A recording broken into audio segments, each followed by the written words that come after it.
So, welcome to LiberalViewer Sunday Live Clip Roundup. Thanks for joining me. I've got 30 clips on several different topics for what I think will be an interesting show tonight. As always, this is my weekly broadcast of the best clips I can find from the Sunday morning news analysis shows from the corporate media here in the United States, along with a little political comedy and along with my commentary between the clips. And as usual, I'll be using clips from the Sunday morning news shows on the regular Big Five outlets of ABC, NBC, CBS, CNN, and Fox News, plus some quasi-news clips from Friday night's Real Time with Bill Maher on HBO. I'll be covering a few different topics tonight, including the continuing crisis with Ukraine and Russia for another week, and also developments in the Israeli-Palestinian conflict this last week, and also a couple other topics. This week I've listed all the topics down in the video description, even for the live show. And as I've listed there, I want to start off with a few clips on some recent news events that put focus on the issue of race this last week, including a U.S. Supreme Court decision last week on affirmative action that upheld a state constitutional amendment passed by Michigan voters that banned affirmative action racial preferences in college admissions, which Bill Maher covered in his monologue on HBO last Friday like this. The Supreme Court upheld Michigan's ban on affirmative action in college admissions. No more affirmative action there in Michigan. Court's view is placement should be based on merit, not race. Clarence Thomas wrote a concurring opinion where he said, "What? Why is everybody looking at me?"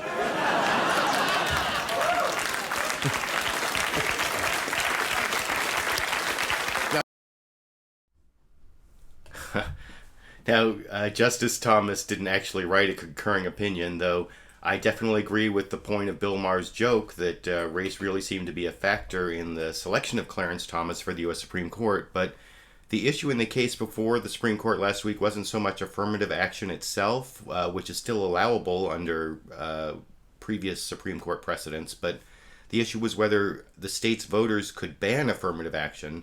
And this was explained in a pretty balanced way by ABC reporter Ryan Smith on This Week with George Stephanopoulos this morning. And I'm not just saying it was balanced because it included clips of ACLU legal director Shapiro, though that definitely helps, as you can see over in this clip.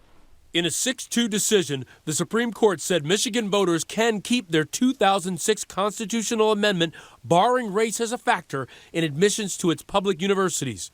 Speaking for the court, Justice Anthony Kennedy insisting, quote, "This case is not about how the debate about racial preference should be resolved.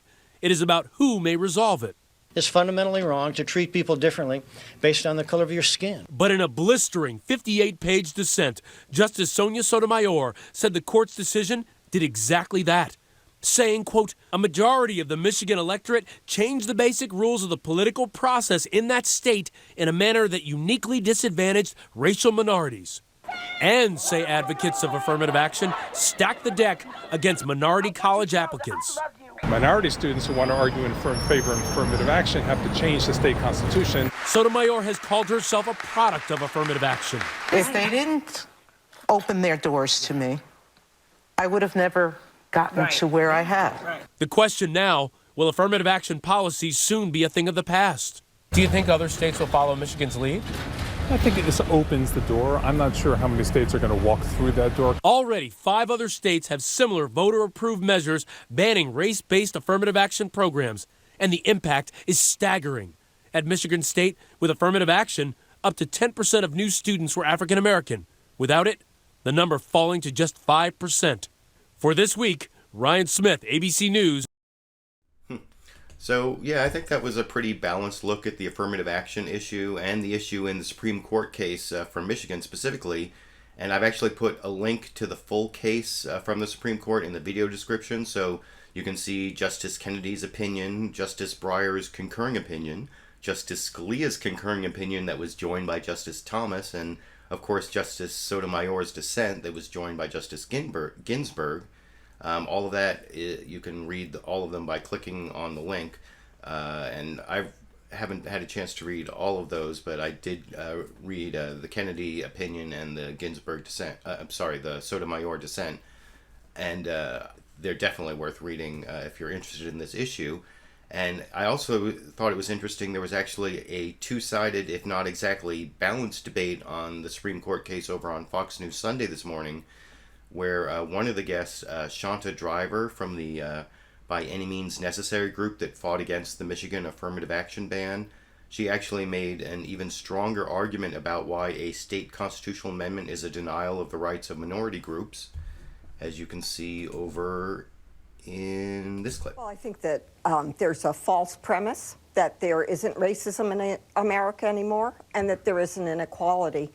And what's so profound about this decision is that it wasn't just about affirmative action, but it took us back to Plessy v. Ferguson. I think it's the most important civil rights decision. We ought to say that was an 1898 Supreme Court ruling that basically said separate but equal is constitutional, and which allowed for the segregation of schools. And this decision not only allows for the segregation of schools in Michigan and California and other places, but it restructured the political process.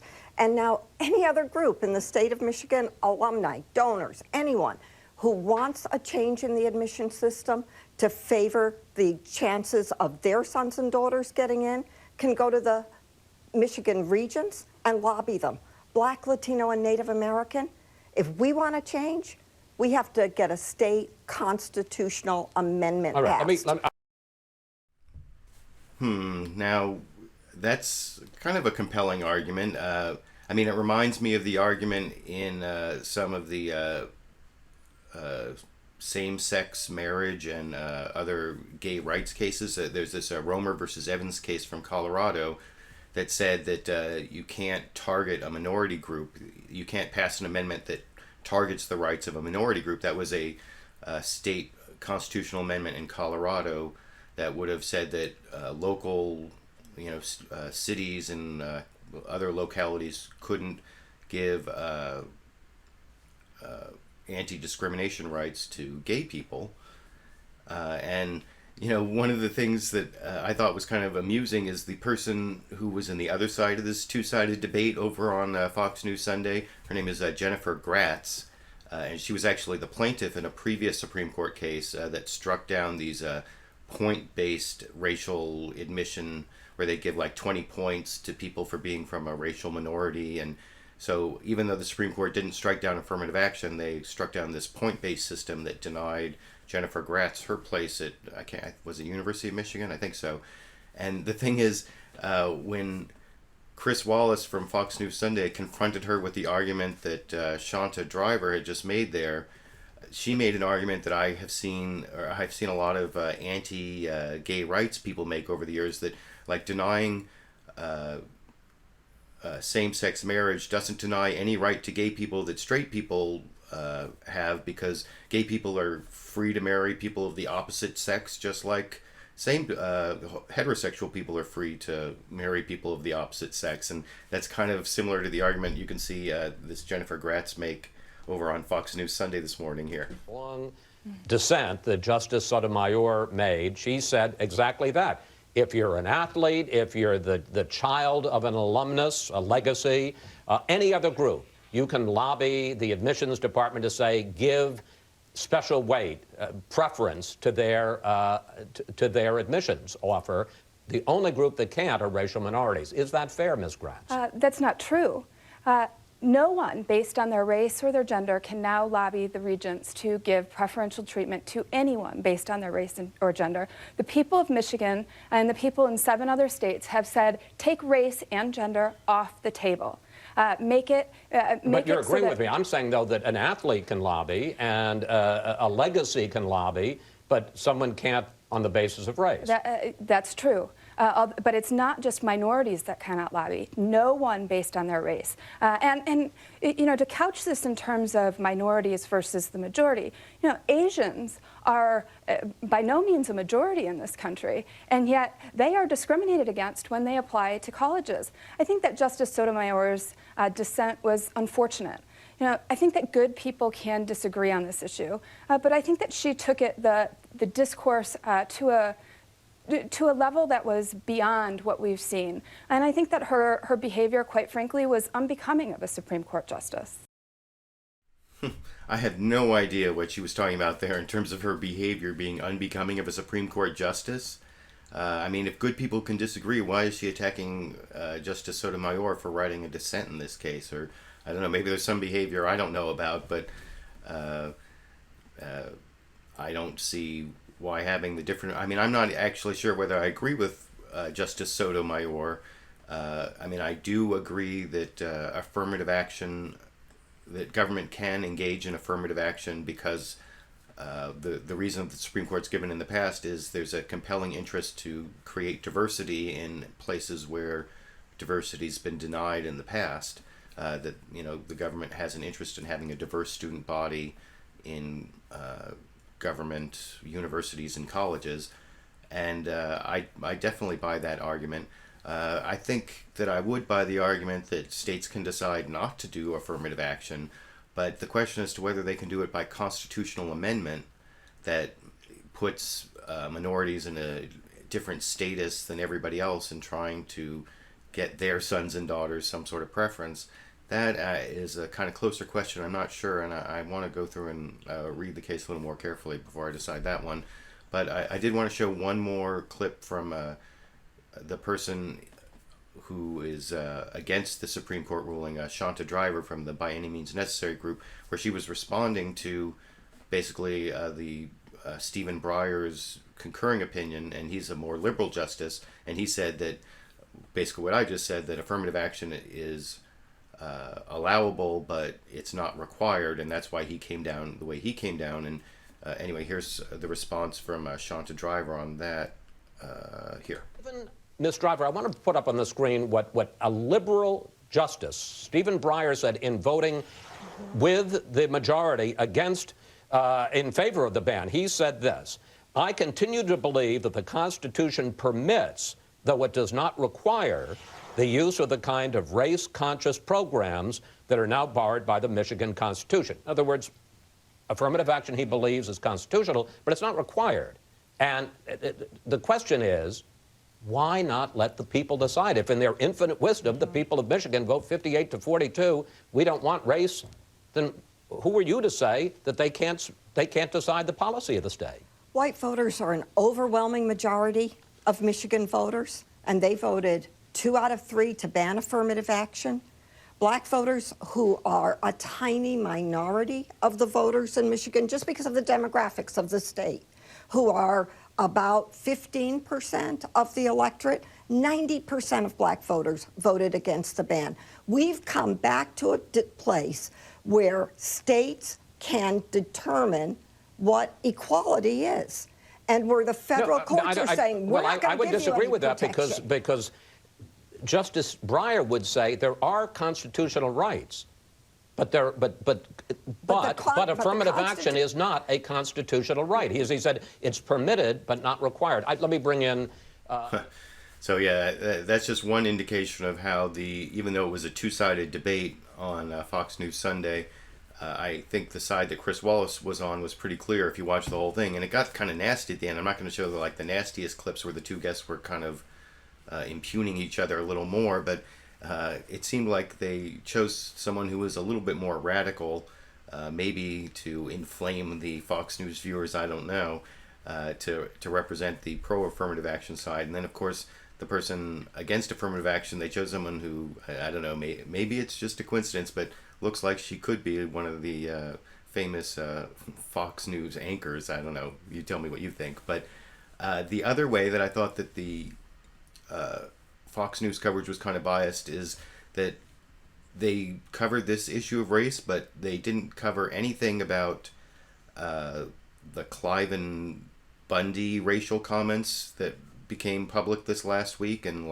made his whole right-wing support, or at least the conservative or the Republican politicians that supported him, kind of disappeared because of that. And it didn't mention anything about Clippers owner Don Sterling's comments, which were these racist comments that just broke over the weekend. Even though I'll show later, President Obama in a news conference this morning from Malaysia, he mentioned these racist comments. I'm about to show you a clip about it. And I'll show you a clip later from Fox News Sunday where they took another excerpt from the same President Obama news conference. So it wasn't like they didn't have time to talk about the Don Sterling racist comments, but they didn't want to sully their affirmative action discussion with any discussion of actual racism that's been appearing in the news lately. But all the other shows that talked about it did go into these other racial issues. And I want to show you, this is from ABC's This Week.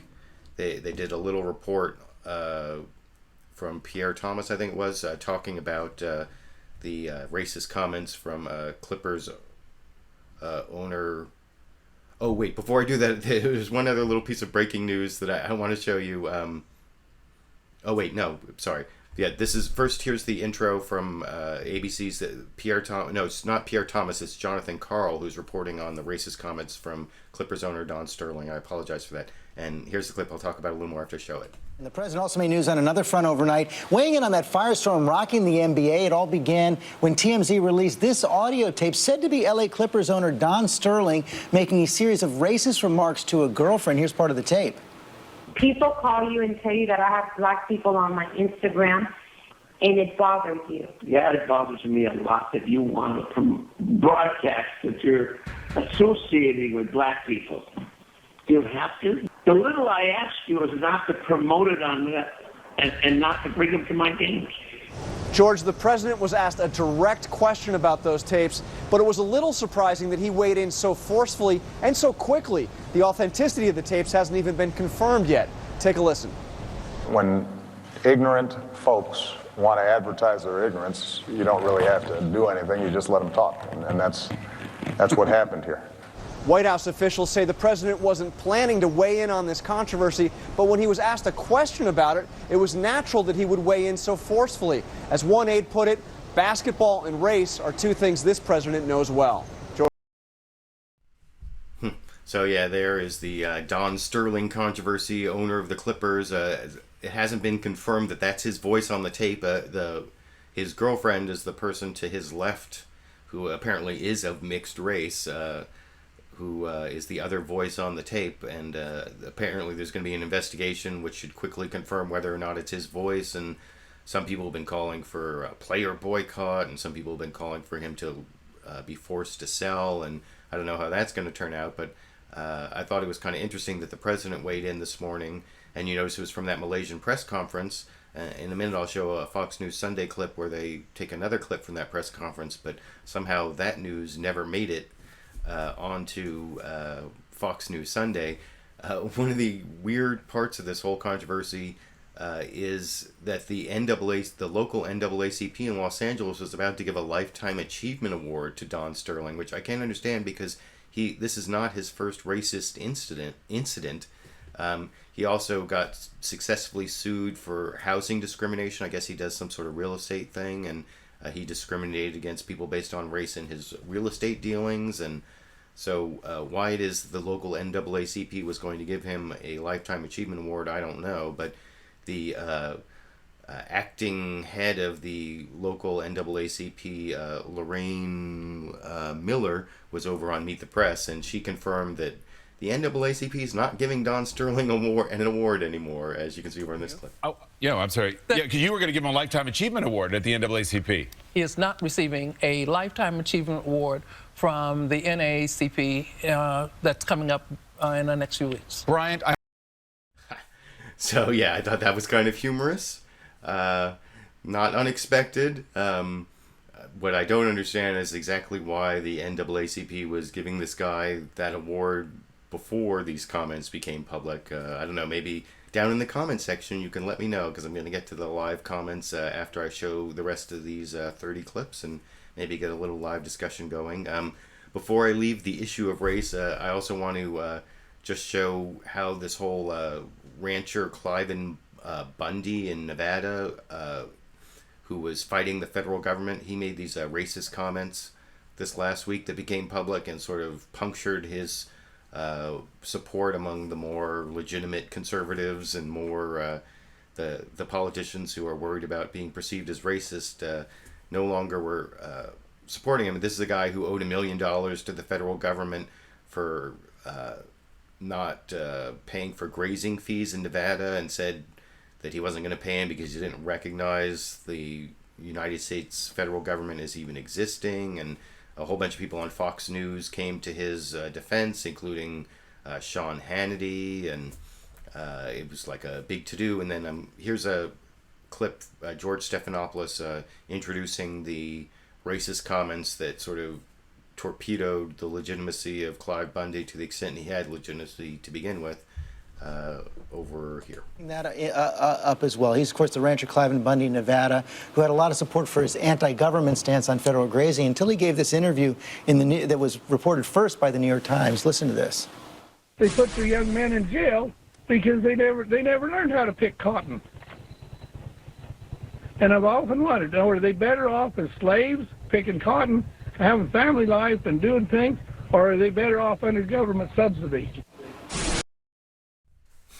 So yeah, that did not look good for all those conservatives who rallied to the support of Cliven Bundy, and it had, like I said, it especially got support over on Fox News. And I want to show one more clip from Bill Maher over on HBO's Real Time last Friday, explaining why it was that the Cliven Bundy story was so popular on Fox News over in this clip. And the feds backed off because they didn't want another Waco, and it became the perfect Fox News cause because it's about grazing fees with cows, so it's literally about bullshit.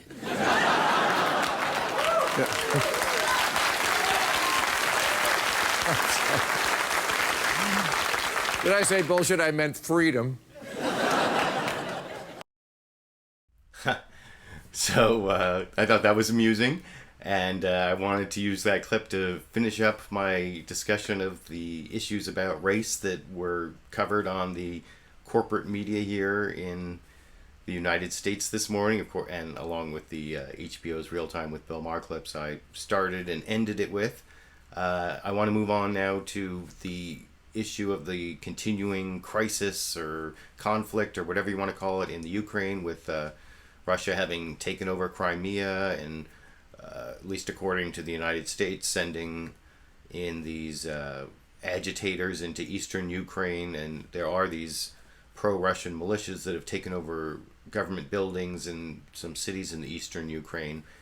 And to start off, I want to show a report from LiberalViewer over on Fox News Sunday. That's the only report from a reporter I'm going to show. I want to show it first to point out what I was saying before, that it includes a clip of President Obama's press conference from Malaysia where he talked about Don Stirling, but somehow Don Stirling didn't make it to the broadcast. And then this also covers some of the breaking news about what's going on in the eastern Ukraine in just the last couple days. And then I'm going to play some other clips, but here's the Fox News reporter LiberalViewer reporting on events in the Ukraine here. Chris, the president has been trying to walk a very fine line in this crisis, keeping the Europeans involved with these sanctions, while at the same time making the sanctions tough enough that Moscow notices and perhaps walks back some of these threats to invade Ukraine. He spoke to that point earlier today.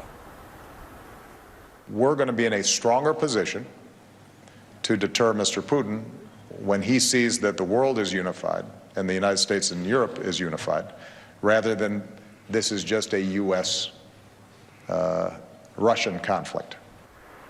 And this tough talk has not changed much on the ground. The pro-Russian separatists still hold a number of hostages, including a group of international monitors that they paraded out in front of a press conference today, calling them, quote, prisoners of war. The Russian foreign minister has said he will try and help get these people freed and use his country's influence. So far, that has proved to either be an empty promise or these militiamen are not listening. They are demanding a prisoner swap from the Ukrainian government in Kiev and say they want to split the eastern half of this country off into something akin to a Russian-aligned satellite state.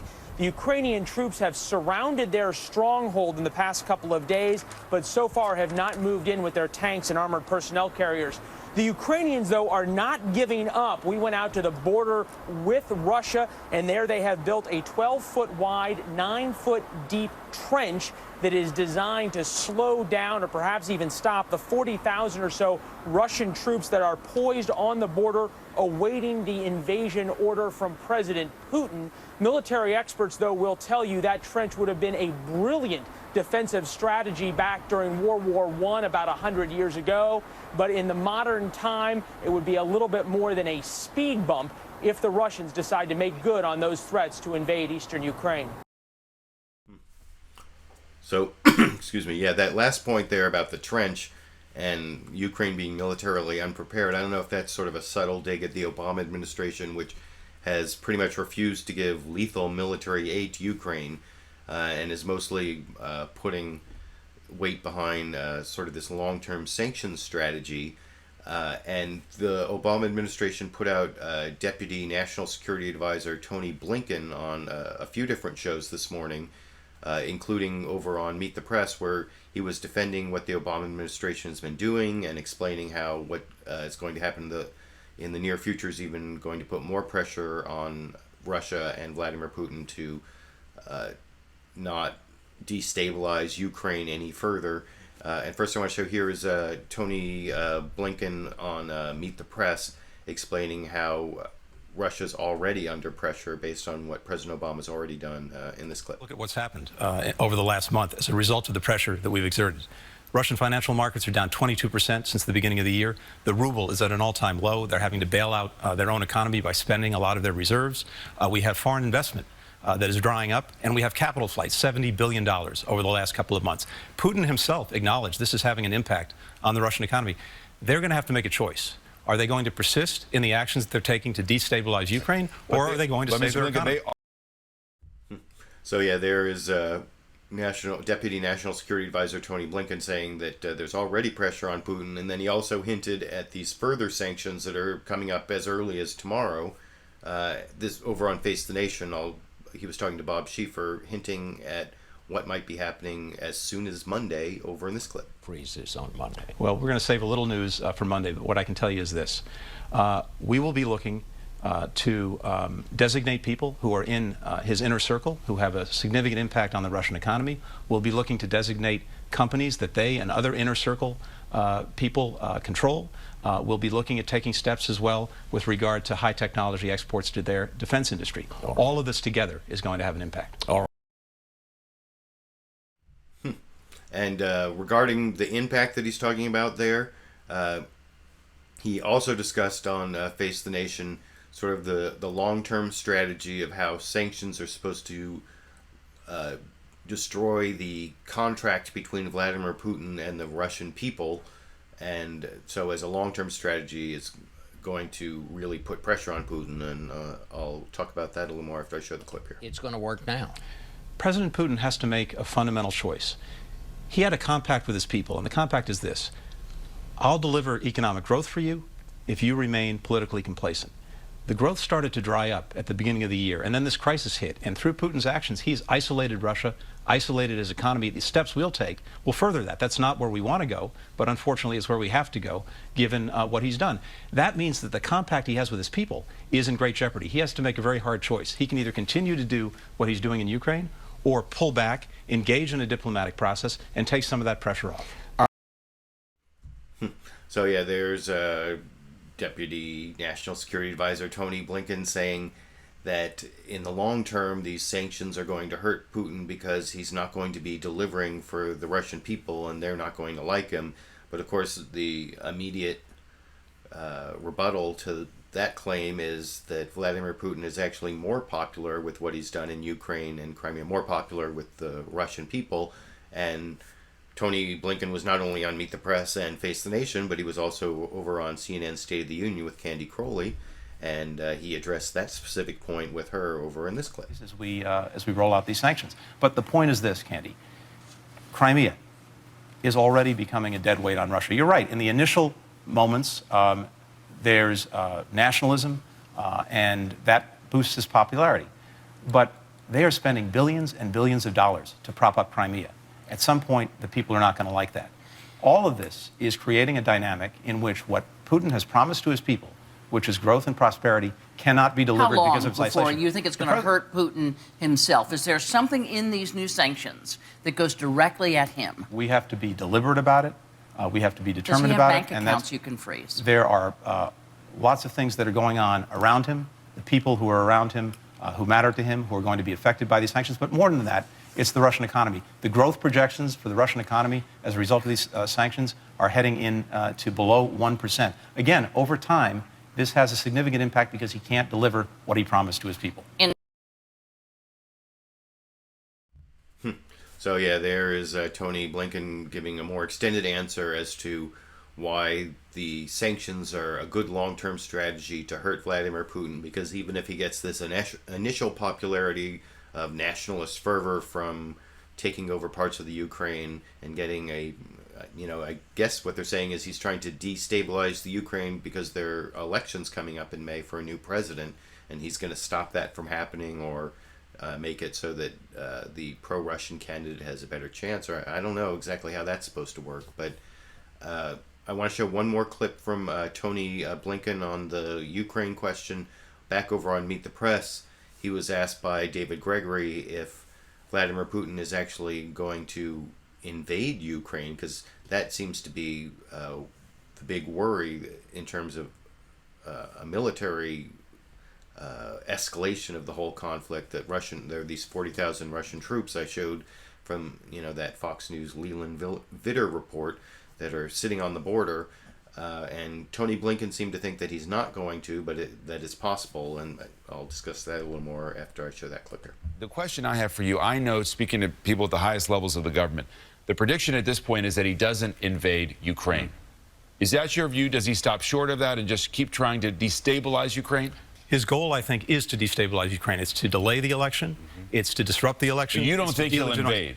Look, he has troops poised at the borders. We've seen him engage in very dangerous maneuvers twice this week. He has that card. But I don't think it's in his interest to do that. Here's why.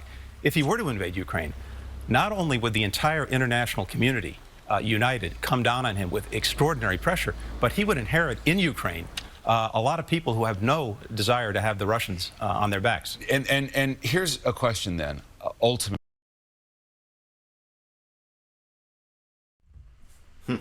So, yeah, it seems like they have that assessment in the Obama administration that Vladimir Putin is not going to invade the Ukraine, that he's getting what he wants, or at least in the short term, just from destabilizing Ukraine. They think they have this long-term strategy from those other clips I showed.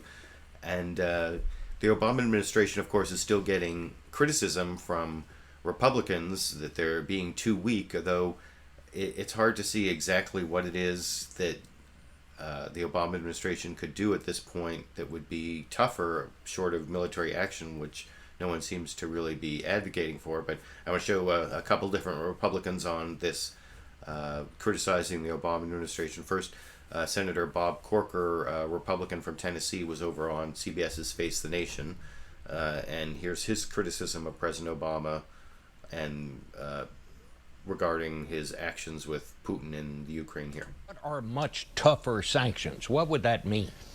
Help us understand. Well, so I think you've read recently where the Russian economy is certainly very fragile. There's concerns internally about them going into a recession. To me, hitting four of the largest banks there would send shockwaves into the economy. Hitting Gazprom would certainly send shockwaves into the economy. So again, to me, Bob, what I fear is all we're doing is tweaking folks, okay? These are oligarchs. We really aren't affecting, if you will, the upper middle class in Russia, a broader base of citizens in Russia at present. And I think, again, these sanctions on individuals are not having it's not creating the kind of pain within Russia that will cause Putin to change his behavior.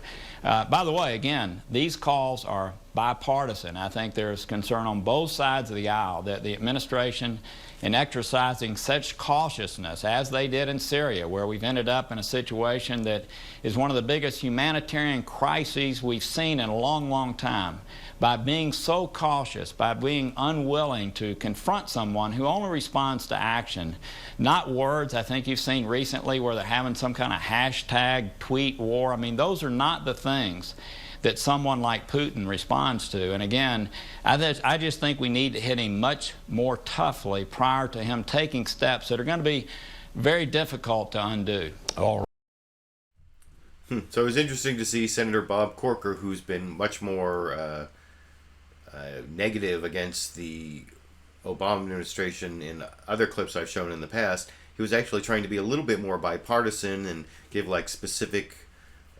examples of tougher sanctions that could be imposed on Vladimir Putin. You know, he talked about the Russian banks and the energy sector. Of course, a lot of that has to be joined in by the Europeans and especially the Germans, and I think that is what is slowing down the strength of the sanctions. Isn't really lack of toughness on the part of the Obama administration. It has more to do with the Europeans, who have more to lose from not doing business with Russia, and especially the Germans. And there's some clips on that I decided not to show this morning, but I want to show one more clip on Ukraine. This is actually from Indiana governor, former congressman, but Republican governor of Indiana, Mike Pence, who was over on Fox News Sunday. They were kind of like profiling him as a potential Republican running for president in 2016, and I'll show a clip on that a little later in the program.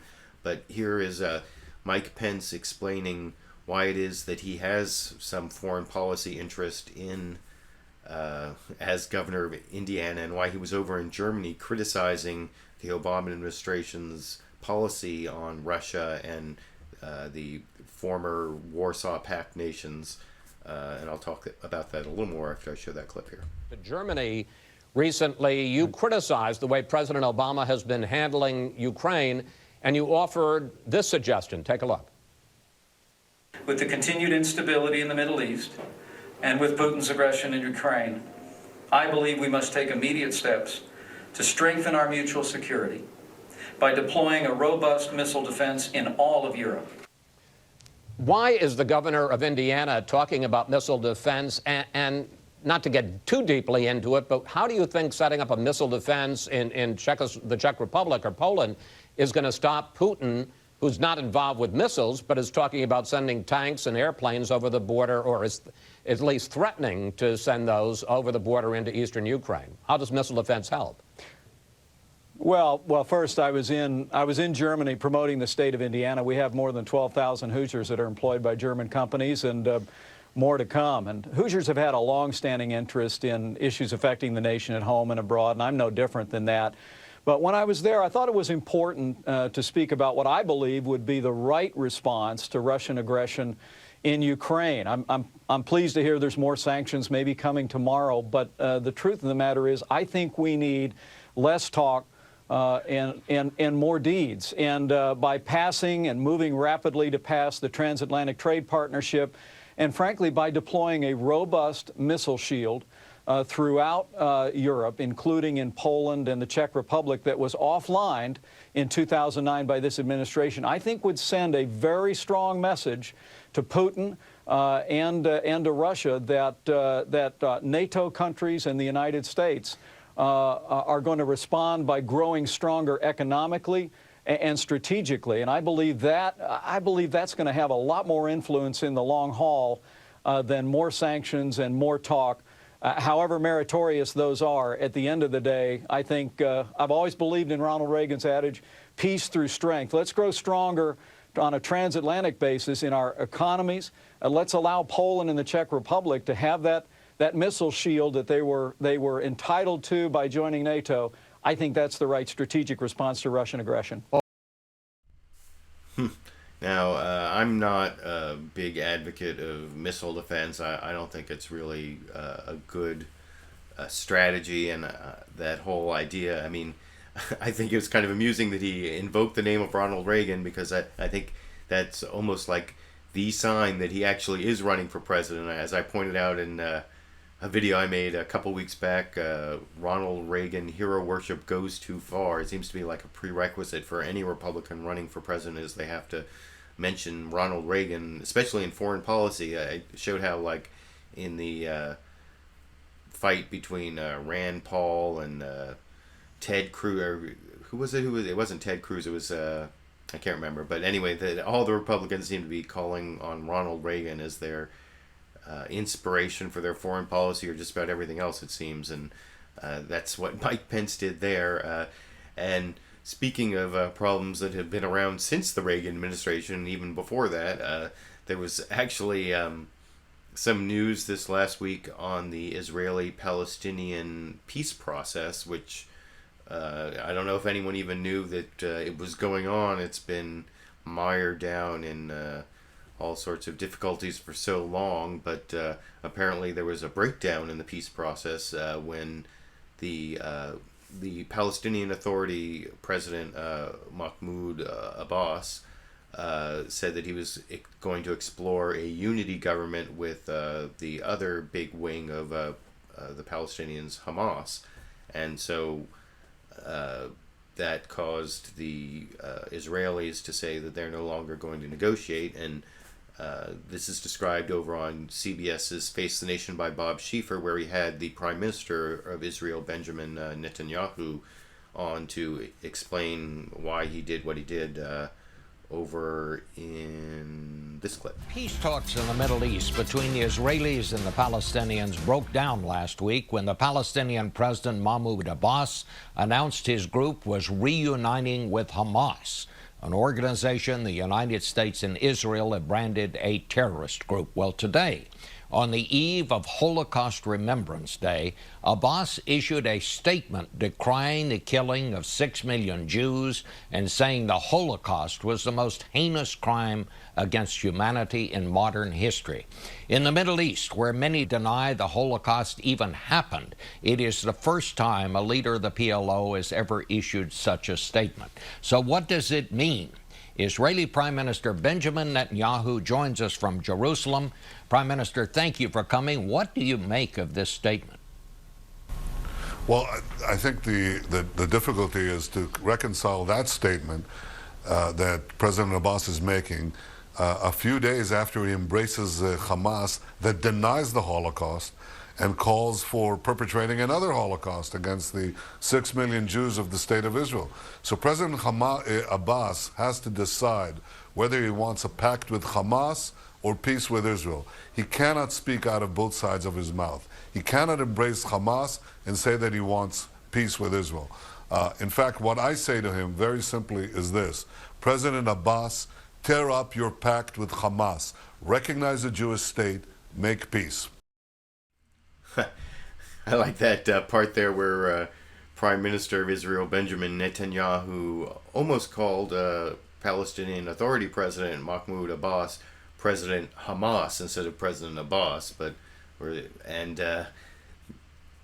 if you didn't quite get the clear policy statement from Benjamin Netanyahu about not negotiating with a government that includes Hamas from that answer, he made it pretty much crystal clear in his subsequent answer over on Face the Nation in this clip. I'm saying something very clear. As long as I'm Prime Minister of Israel, we will not negotiate with a government that is backed by Hamas, an organization that is committed to our destruction. It's common sense, of course. I mean, you want to make peace with an enemy, but only with an enemy that's decided to make peace. An enemy that seeks your destruction, what are we going to talk about? Well, the method of our self-annihilation? I mean, it just doesn't make sense. Well, what do you So yeah, there is the Israeli policy about not dealing with a Palestinian Authority government that includes Hamas, and Benjamin Netanyahu was not only on CBS's Face the Nation, he was also over on CNN's State of the Union with Candy Crowley, where over there they actually had a Palestinian representative that I'll get to in a minute, Hanan Ashrawi, but over on CNN State of the Union, Candy Crowley confronted him with this criticism that he says that Abbas isn't worth negotiating without Hamas because he isn't speaking for all Palestinians, but that he won't negotiate with him with Hamas. And I actually don't know whether Benjamin Netanyahu's previous position is that he wouldn't negotiate with Abbas because he didn't speak for all Palestinians. I don't know if that's true or not, but you can see him denying it over on CNN's State of the Union in this clip. Criticisms, Mr. Prime Minister, has been that prior to this, when you were dealing with Abbas, you had said, look, I don't know who I'm supposed to negotiate with. There's Hamas, and then there's Hamas and Fatah. So now there's a unity government, and you still don't want to talk to them. So there's criticism here that this was an excuse for you to walk away. Sorry, Candy. Whoa. Go ahead. No, Candy. No. I'm sorry. I heard that. I hear people write that up, but in fact, it's the very opposite. I said right from the start, I said, look, I could wait until President Abbas represents the entire Palestinian people. But in this case, we'll wait till eternity and we won't have peace. So I chose deliberately, openly, specifically, and explicitly to negotiate with that part of the Palestinian people that said it was willing to make peace with Israel. I said, we're not going to try to include the other part that seeks our extermination. And that's what I did. I've been very consistent on this. Now that he's joined them, I say this, look, unity for peace is good. Unity with Hamas that seeks to exterminate Israel, the opposite of peace, is bad. I've always been consistent on this. I negotiate with those who are willing to make peace with my country. I will not negotiate with those who seek to exterminate peace with my country. So yeah, there you can see Benjamin Netanyahu is denying the whole supposed catch-22 that he won't negotiate with someone who doesn't represent all Palestinians, but then he won't negotiate with those who won't, include Hamas because they don't recognize Israel. And I don't, like I said, I don't know Benjamin Netanyahu's previous positions well enough to know whether he's lying there or not. Maybe down in the comment section if anyone knows, especially if you can provide a link. If you're watching it as a recorded show, that would be preferable because I always like to be educated by my viewers, as I have said in previous shows. But one thing I liked about CNN State of the Union is they had a Palestinian representative on to give the Palestinian side. There's Hanan Ashrawi, who's like head of communications for the Palestinian Authority, communications and education. So I don't have her title exactly right, but she's been a long-time spokesperson for Palestinians even before there was a Palestinian Authority. And here she is saying that Benjamin Netanyahu is just using this whole Hamas thing as a pretext to not negotiate because he doesn't want to negotiate, over in this clip. No, it is a surprise, frankly speaking, but I expected him to find any pretext, any excuse to scuttle the talks, which is something he's been doing from the beginning.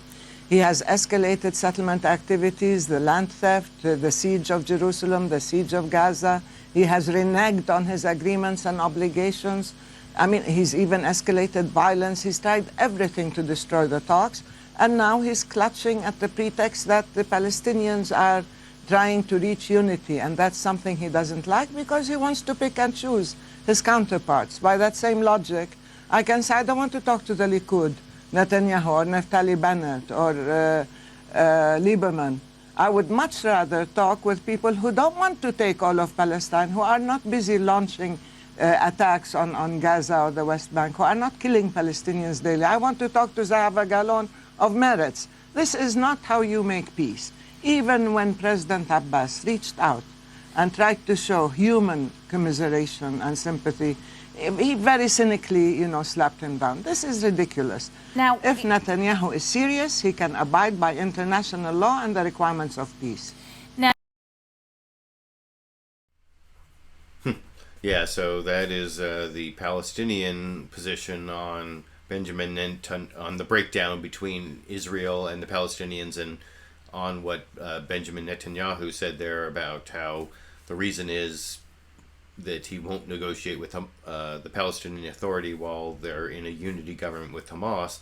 And then also on CNN State of the Union, Hanan Ashrawi gave a specific response to the whole Hamas recognition issue, where Candy Crowley actually confronted her with a quote from a Hamas spokesperson, and you can see her response here. But this is what the Hamas spokesman said in response to that. The recognition of Israel by the president of the Palestinian Authority, Mahmoud Abbas, is not new. What is important is that Hamas will not and will never recognize Israel. With that statement, what doesn't have to. I'm sorry, go ahead. I said it doesn't have to, because you don't go to individual parties and factions and ask them to recognize countries. Only countries recognize countries. The president represents Palestine. We recognized Israel in 1993, and with signed agreements between Yasser Arafat and Yitzhak Rabin, and that's it. And the PLO and the president are doing the negotiations, and they represent the country of Palestine. If we, again, by the same token, go back and ask every single Israeli party to accept our rights and to accept the two-state solution, we will find a very, very slim minority to talk to. Right. We do not negotiate with parties. You do not ask for recognitions from parties. These are all very flimsy excuses. I think it's time we deal with substance and with behavior. Let me. So yeah, that is again the Palestinian side in reaction to the clips from Israeli Prime Minister Benjamin Netanyahu on both CNN State of the Union, and then Benjamin Netanyahu was over on CBS's Face the Nation, and they didn't really have the Palestinian side over there, I have to point out. And then I also want to show one more clip, having shown both the Israeli and Palestinian side. I want to show the Obama administration position was represented over on Face the Nation by Deputy National Security Advisor Tony Blinken, who I showed those other clips. Well, here he is reacting to the breakdown and sort of like trying to put a positive spin on what's going on in the Middle East over in this clip. Bob, first of all, we've been leading through Secretary Kerry an effort to bring the parties together to see if we could get to a peace agreement. They've made significant progress, but they also are at a point where each side has to make very, very tough decisions, and thus far they're not prepared to make them. And so I think we need to step back, let each side consider the alternatives, and then see if there's a basis to move forward. When it comes to Hamas and Fatah, we've heard this story before. There have been periodic announcements that they were going to try to get together. What we heard this week from President Abbas was an announcement that they would begin a conversation to see if they could form a unity government. Let's see what happens. But our principles are very clear. Any Palestinian government has to recognize Israel. It has to renounce violence. It has to accept past agreements. That's the basis upon which we would work with such a government, and it's reasonable to expect Israel to work with such a government on that basis as well. All right. So yeah, there's the Obama administration middle road, if you think that's middle road, between Prime Minister Benjamin Netanyahu from Israel and the position espoused by Palestinian spokesperson Hanan Ashrawi. I don't know exactly how you parse all those three positions put together, but I thought I would present them as shown on the corporate media. Like I said, CBS only showed Benjamin Netanyahu, and then CNN had both Benjamin Netanyahu and Hanan Ashrawi, and then they both had Tony Blinken from the Obama administration. I can't remember if they asked him about Israel on I think they asked him about Israel on both shows, and I just picked one of the two clips. But anyway, those are the clips I wanted to show you on the Israeli-Palestinian conflict. I now want to show you several clips on electoral politics in the U.S., especially about the 2016 presidential election, believe it or not, which seems to start like the day after the November 2012 presidential election is over. That's like when the 2016 presidential election starts, and I've been showing clips all along. Several of them are going to be from Elizabeth Warren, who isn't running for president, but she's like one of the closest things there is to a challenger to Hillary Clinton on the Democratic side. But before I show some clips from Elizabeth Warren, I want to show one more clip of Indiana Governor Mike Pence over on Fox News Sunday, and I've noticed that when these possible presidential candidates on the Republican side come over onto Fox News Sunday, they always get this like incredible softball question where Chris Wallace like sums up all their accomplishments, especially spinning it to look good to a Republican primary audience. It's like, do they have some deal with each of them to get them to come on, that they're going to like give them one question that sort of like spotlights them for the Republican primaries? I don't know, but I want to show you the example. I've shown this from other possible presidential candidates who've come on. I think I showed with some other governors, the governor of Wisconsin, and whose name, Scott Walker, that's who I was trying to think of, who came on. They kind of did the same thing, and there are a couple other possible presidential candidates. And anyway, here they are.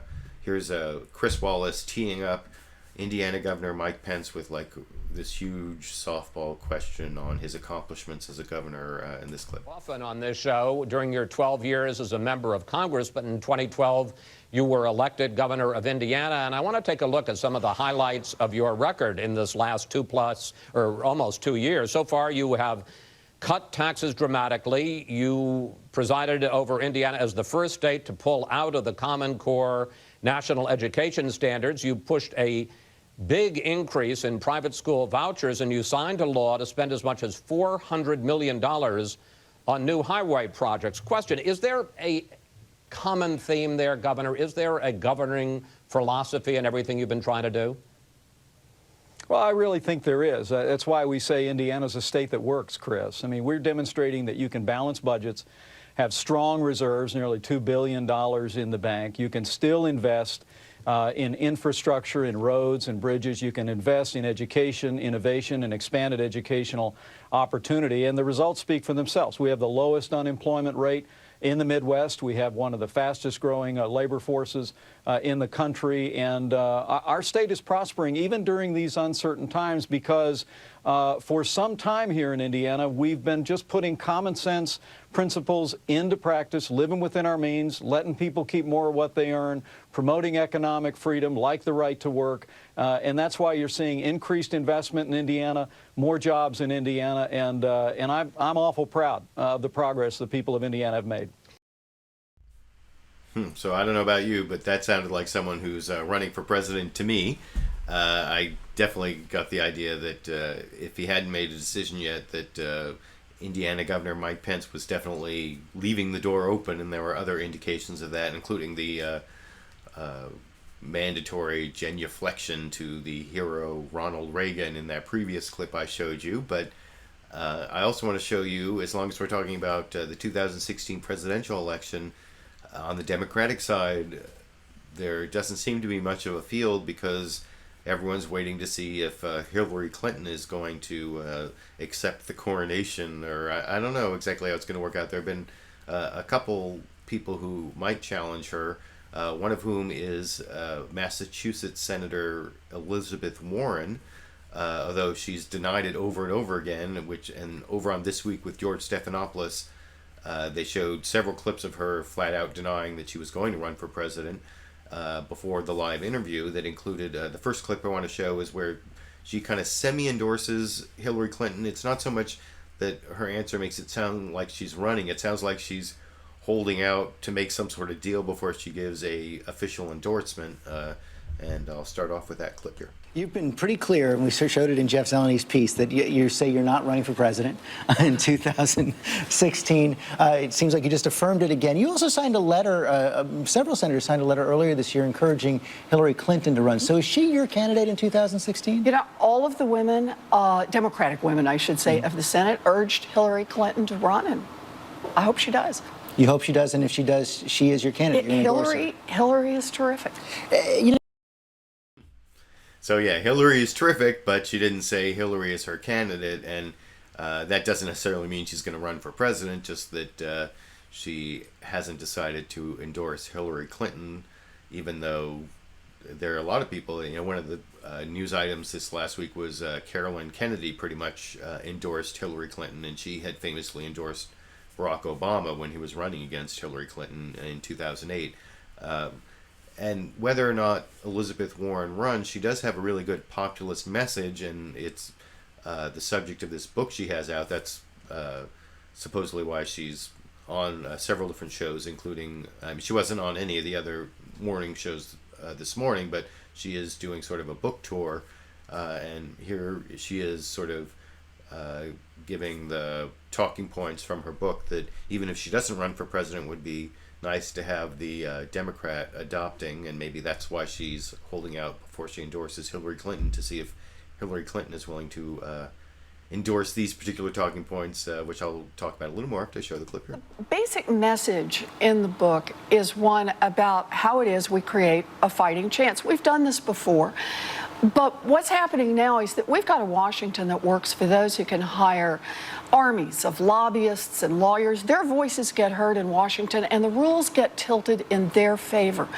Working families, not so much.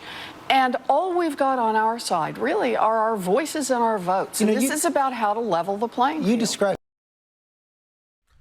So yeah, the sort of more populist level the playing field message isn't one that I personally associate with Hillary Clinton.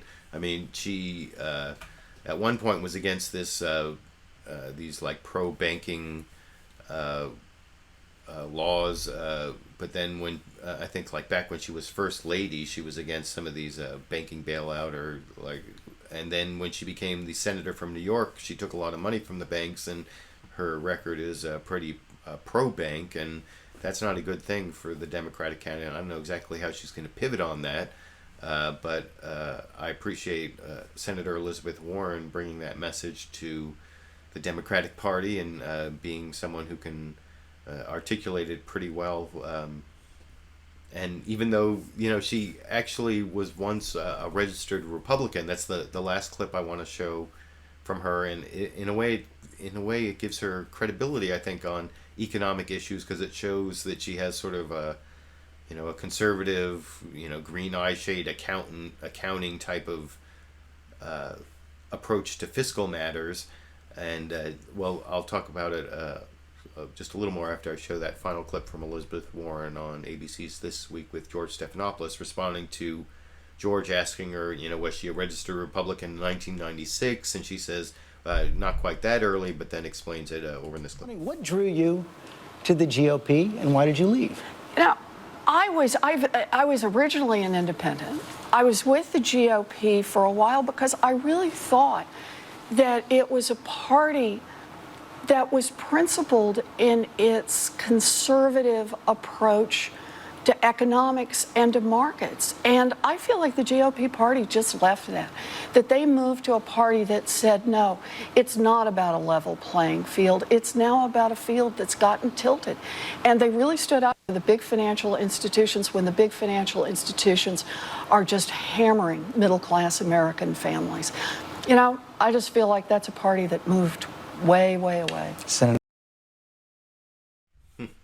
So yeah, I think that's a good argument to be used against Republicans, and I mean, personally, I think I would be more enthusiastic about Senator Elizabeth Warren as the Democratic nominee in 2016 than Senator Hillary, or former Senator and Secretary of State Hillary Clinton. But that doesn't mean that if Hillary Clinton's the nominee, that won't end up being the person I vote for. But before I leave the whole question of electoral politics in 2016, I want to play one more clip from HBO's Real Time with Bill Maher, where he actually did his New Rules segment at the end. The big long one had a little bit to do with electoral politics. He actually talked about the difference between Republicans and Democrats, and he talked about how Democrats actually have all these issues that are really popular, but somehow Republicans get people to vote for them. People who are basically voting against their interests is kind of like the What's Wrong with Kansas, or I think that was the name of the book, about like how Republicans get working class people to vote against their economic interests. And anyway, this is sort of Bill Maher playing off of that in his new rules on Friday on HBO over in this clip. Look at all the big issues Democrats have on their side by big margins. 71% want to raise minimum wage. 88% want background checks for guns. 80% support a path to citizenship for illegals. 90% support an equal pay law for women. Republicans are against all of it. So how do they win? I'll tell you how. They employ a complex, multifaceted technique political scientists call cheating. Gerrymandering the districts, voter ID laws, purging the voter rolls, shortening the voting period, preventing anyone who's been to prison from voting, eliminating same-day registration, putting up billboards in poor black neighborhoods that say, "Don't vote, there's ghosts in there."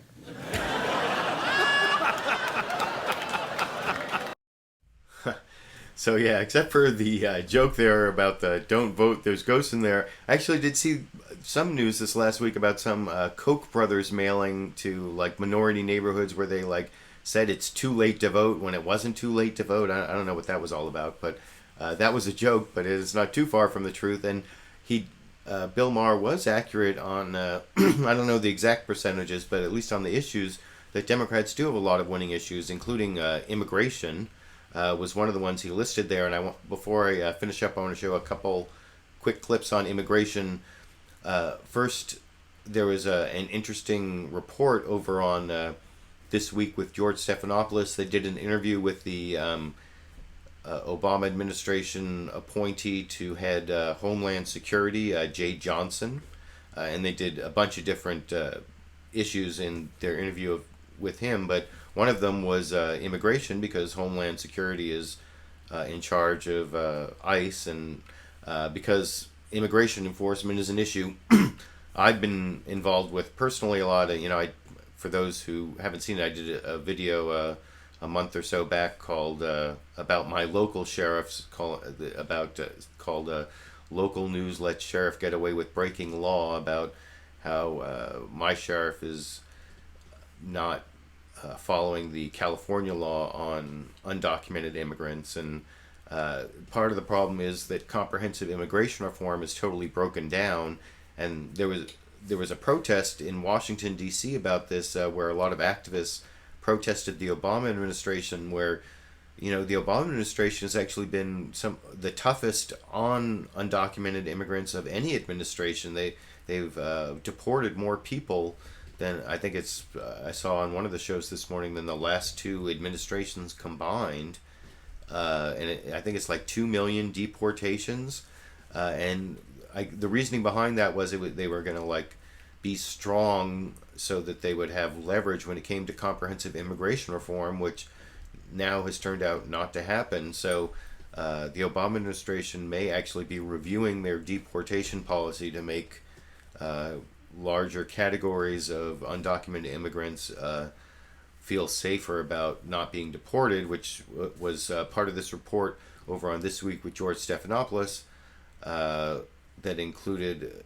this protester, and also included a response from Homeland Security, head of the Department of Homeland Security for the Obama administration, Jay Johnson, over in this clip. Dozens of protesters marched to the Homeland Security Immigration and Customs headquarters, confronting the agency over deportation. President Obama has been promising immigration reform, but what he has given the people is actually record numbers of deportations and violations of their civil rights. In response to critics, last month President Obama asked Johnson to oversee a review of deportation policy. The president said he wanted you to come up with a more humane approach to immigration. What does that mean? Immigration laws, or any other law, needs to comport with American values. And one of those American values is respect for human dignity.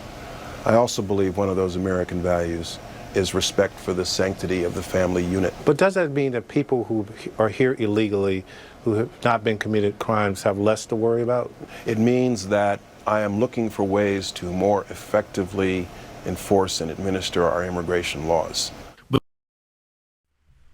So that wasn't a very specific answer to the question, and I was peeking over at the live comments while I was playing that clip, which is something, even when I don't get to all the comments at the end, I do try to peek at them while the clips are playing, especially the longer clips or when I'm kind of winding up. And someone asked me if I saw what, who was it who asked? It was Amaze Satsuma, who asked, did you see Boehner's little rant on the issue of immigration? And that was actually the last clip I was going to show over from Face the Nation. I'm not really going to show more than just the clip they have of what John Boehner said, where he actually criticized people in his own party for not getting together on comprehensive immigration reform. And that's actually the last clip I want to play before I get to the comments down in the live discussion area, which I will get to after I talk about this clip a little more after you see it here. It is very unusual because you see Speaker John Boehner talking about how tough it is to get people in his own party to get on board on immigration. And let's just listen to it here. Here's the attitude. Oh, don't make me do this. Oh, this is too hard. You should hear him. You know, we get elected to make choices. We get elected to solve problems. And it's remarkable to me how many of my colleagues just don't want to, they're human. You know, they're going to take the path of least resistance. So yeah, they showed that clip over on CBS's Face the Nation. They actually also showed a shorter version of that clip over on Fox News Sunday in their panel discussion. And then Juan Williams talked about it kind of at length. And like I said, you can see the whole, most of the shows that I take clips from, all the shows except for HBO's Real Time with Bill Maher, you can see the whole show by clicking on a link down I put in the video description. I think CNN State of the Union, they don't give you the whole thing. They only have like some of the segments. But over on Fox News Sunday, they showed that same John Boehner clip, and then Juan Williams said that his reporting and his sources on Capitol Hill say that John Boehner is actually going to try to get comprehensive immigration reform passed in June or July. And I've talked about that on previous episodes, you know, in early episodes of Liberal Viewer Sunday Live Clip Roundup. I was like all positive. I was saying that comprehensive immigration reform was going to pass. And if you remember, it did pass the Senate by like a pretty strong bipartisan vote. But then it's died in the House of Representatives because even though that same bill that passed the Senate could probably pass the House of Representatives if John Boehner would just put it up for a vote without getting a majority of the Republicans voting for it. But anyway, he can't do that because then he'd lose his speakership, or I don't know, maybe he's going to work out some deal when some of them don't have to face primaries anymore in June or July. Or anyway, that's the last clip I want to show. And I don't know, I still have some slight hope that there will be comprehensive immigration reform. I don't know, maybe. Well, it's hard to see how it could pass if the Republicans take over the Senate. Or anyway, that's enough of my commentary, enough of my talking. I've shown you the clips I wanted to pick out, and I know I'm like almost at an hour and 15 minutes now, so I want to stop soon. But I noticed also that I had like well over 100 people. Yeah, even now I have like 112, 113 people, so I want to honor that and look at your comments here real quick and try to get a little live response or live discussion going. It seemed like there was live discussion going. You were all like talking with each other anyway, is what I noticed during the when I would peek at the comments while I was playing clips. Let's see, I'm trying to find some on-topic comments. A couple people want me to run for president, which doesn't seem very likely. Oh, someone wants Jesse Ventura to run for president. I'm just scrolling up here. I'm looking.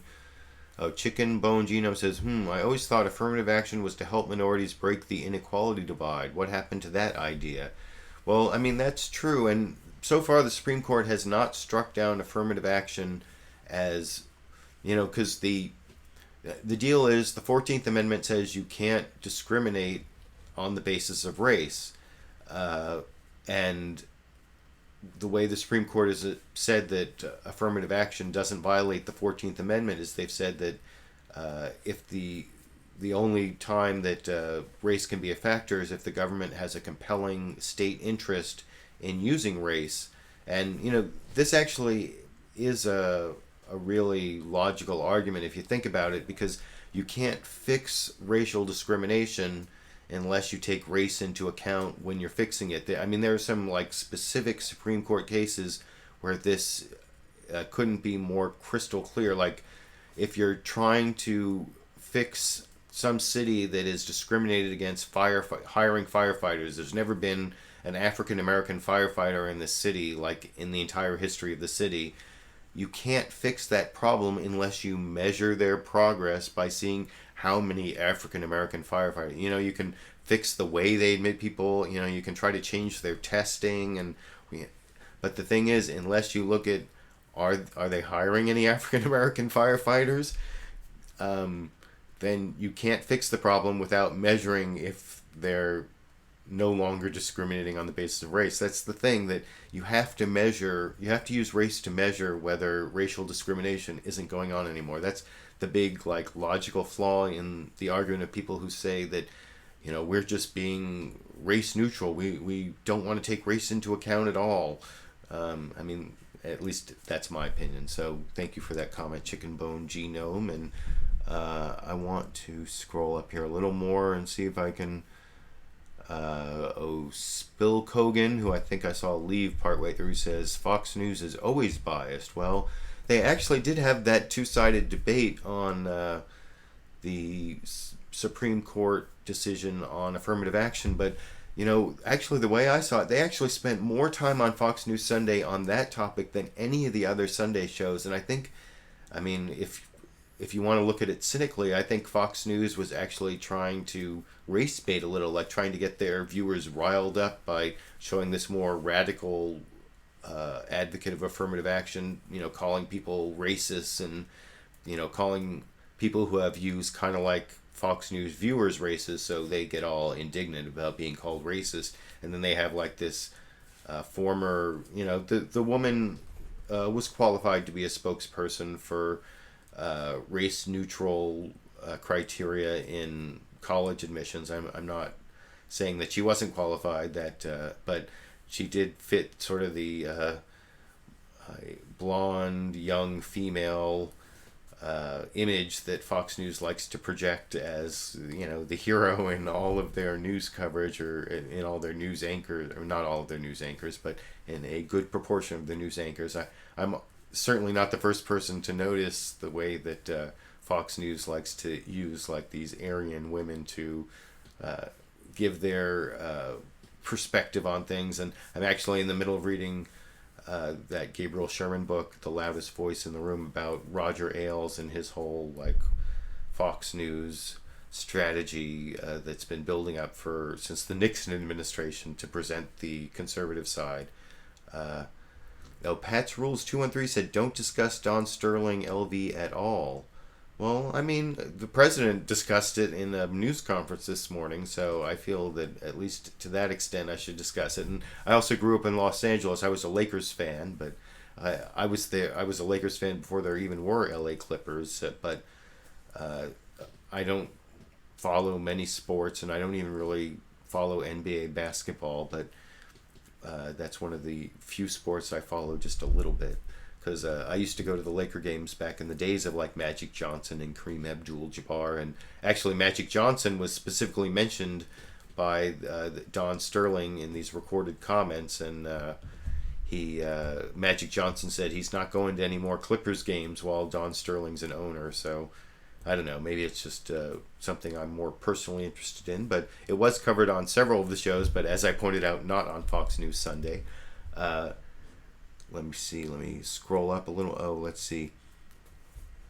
NO8549 says, used to be state colleges were supported more by taxpayers. Now students are burdened with more to pay, thus the student loan debate going up. Oh, well, that wasn't really on the... wasn't an on-topic comment, really, there, NO8549, but I think that was you arguing with somebody else. But I also see this comment from the Ukraine Mike Pence missile defense thing from NO8549 saying, which is an on-topic comment, no, not missile defense. This is technically impossible. Still, after 30 years of testing? Yes, like I said, I'm not a big fan of missile defense because I was not a fan of it back when Ronald Reagan was trying to do his whole Star Wars plan. But of course, since it was something that was proposed by Ronald Reagan, anyone running for the Republican nomination for president, who wants to be the choice of the voters in Republican primaries has to endorse missile defense because that was something that Ronald Reagan endorsed. So anyway, I am almost at an hour and 20 minutes at this point, so I want to finish up the show. I want to thank you all for joining me. I hopefully will take some excerpt from this show as I've been doing for several weeks. If you have any recommendations as to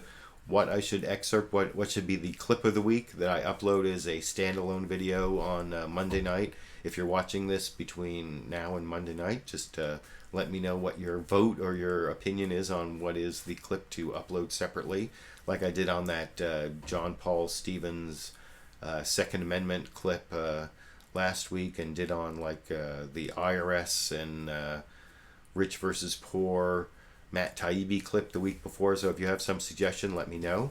And then I believe on Wednesday night I should definitely have uploaded the church versus state video, a Fox News bias video I've been working on. I think it's now going to be titled Fox News : Huge Cross is Not Religious ? And it has to do with the Mount Soledad cross case and how Fox News totally misreported on it a week or 10 days ago. And so look for that. I think Wednesday night it should probably be up.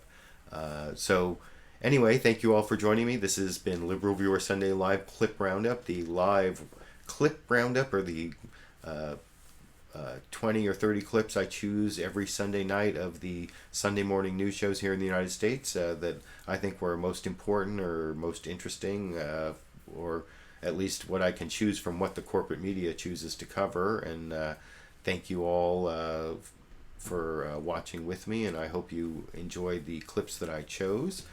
For my U.S. viewers, enjoy the end of your weekend, and for my European viewers, people watching as a recorded show, also Australia, New Zealand, all around the world, I see I have viewers, so thanks for joining me, and I hope you have a good beginning of your Monday and the rest of your week, and I hope I made it just a little bit more informed about what's going on, at least in a very limited view of the world here in the United States, and I guess I'll be seeing you all around the internet.